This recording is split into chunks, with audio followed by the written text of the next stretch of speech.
Because a chatbot isn't a workflow. It's one interaction. A workflow is more like, at least as we describe it in a sequence, is like multiple interactions to reach some end goal. That end goal might be split into a few goals that require a few sequences to run sequentially, not necessarily in parallel. A chatbot is like, it's a human-computer interface. Same with like a voice call, right? One voice call is basically a chatbot. It's a human-computer interface where you're just interacting over one interaction, it gets to a quick end, and it's done.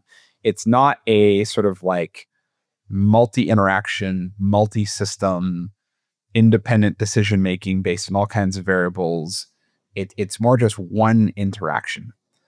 You could argue it's agentic and that it's deciding what to say next. So a chatbot is agentic and then it's sort of independently deciding what to say based on what's been said, but it's not complex agentic AI. It's not handling long, complex autonomous workflows. And the real like massive value unlock and massive potential with AI is building these systems that can autonomously execute much more complex, long-running work.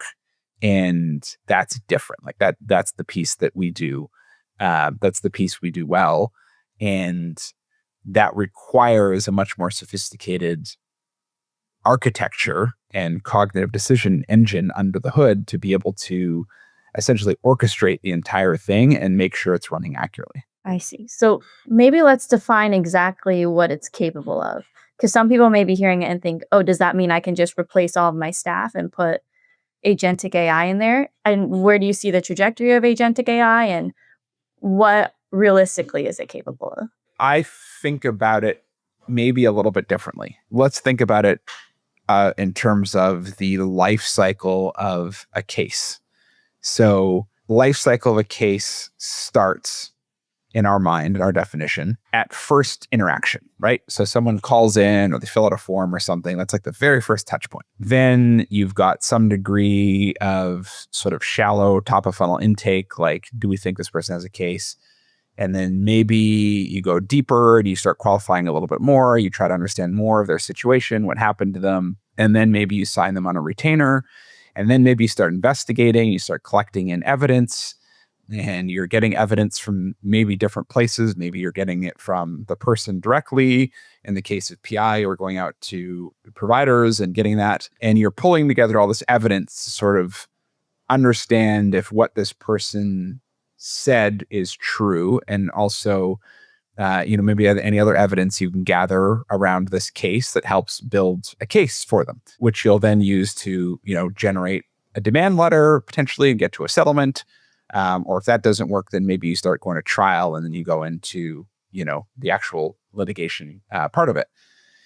So many cases in plaintiff law obviously result in settlement. A lot of them don't go to trial. So I kind of focus on those. Going to trial is sort of a different thing. Now, if you think about agentic systems, my question is always like, if we say all the way through to settlement, like how much of that could be done with an agentic system as an AI? Right now, today, deployed, not obviously the full life cycle. Like there's a lot of that you need a human involved.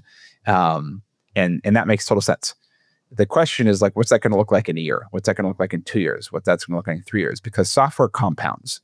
So as you build these capabilities in, as we think about it, like what are the capabilities? The capabilities are like, I'm not going to say endless, but they're, I think, greater than a lot of people think they are. And so I always look at it as like, if we take the entire life cycle of a case, how much of that can be done by an agentic system? And if you split it into pieces, that's what we call sequences.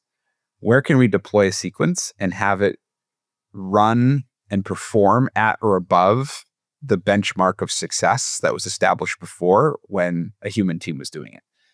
And what's the escalation rate? So how often does that sequence fail and you need to have someone jump in and correct it? Because software is compounding, the answer today might be like, okay, you could probably get, on average, let's say today, 60% of all intake work up until retainer is fully autonomous today. We've already done 95%. Like we've done way higher than that. Just I'm saying on average, because not every customer is going to want to do that.